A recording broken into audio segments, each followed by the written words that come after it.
রাজার মুকুট যেন খোয়ানোর পথে ওয়াশিংটন।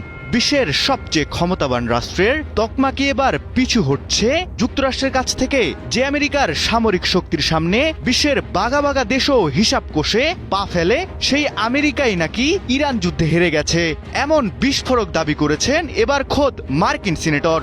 শুধু হারই নয়, যুদ্ধ যত দীর্ঘ হচ্ছে ততই নাকি দুর্বল হয়ে পড়ছে ওয়াশিংটন আর শক্তিশালী হচ্ছে তেহরান। কিন্তু কোন মার্কিন সিনেটর এমন মন্তব্য করলেন, আর কি হিসাব থেকেই বা এই দাবি করছেন তিনি?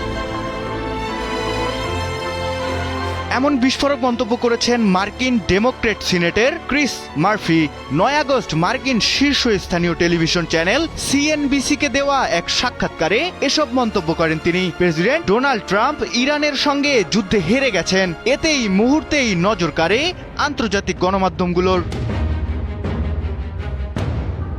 শুধু তাই নয়, মার্কিন এই সিনেটর আরও দাবি করেন যুদ্ধ যত দীর্ঘায়িত হচ্ছে যুক্তরাষ্ট্র ততই দুর্বল হয়ে যাচ্ছে আর ইরান আরও শক্তিশালী হয়ে উঠছে। সামরিক শক্তির হিসেব যে শুধু মিসাইল আর বোমার নয়, এখন তা হারে হারে টের পাচ্ছে ওয়াশিংটন। আর যুদ্ধের সময় যতই গড়াচ্ছে ততই অর্থনৈতিক ও কৌশলগত চাপেও নাকি যুক্তরাষ্ট্রের উপর আরও বেশি বাড়ছে। এমন অবস্থায় নিত্যপণ্যের দামও ক্রমাগত বাড়তে থাকায় যুক্তরাষ্ট্রের সাধারণ মানুষ চরম ভোগান্তির শিকার হচ্ছে। তাই তো এই যুদ্ধের সবচেয়ে বড় চাপের জায়গা হয়ে উঠেছে হরমুজ প্রণালী। বিশ্বের জ্বালানি বাণিজ্য পথগুলোর একটি এই প্রণালী।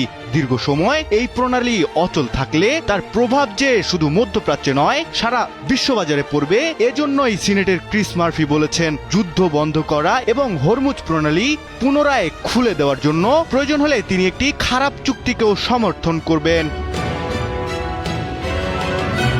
তবে মার্কিন সিনেটরের এমন মন্তব্যে এটা স্পষ্ট যে আলোচনা যত দেরি হচ্ছে, হরমুজ প্রণালী পুনরায় চালু করার মূল্য যেন ততই বাড়ছে।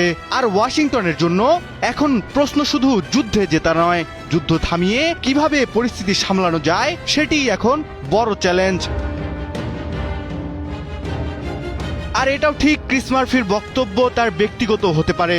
মার্কিন সামরিক বাহিনীর পক্ষ থেকে তো এ বিষয়ে আনুষ্ঠানিক কোনো স্বীকারোক্তি দেওয়া হয়নি। ফলে ট্রাম্প যুদ্ধে হেরে গেছেন এমন মন্তব্য আপাতত একজন মার্কিন সিনেটরের বিস্ফোরক দাবি হিসেবেই ধরা হচ্ছে।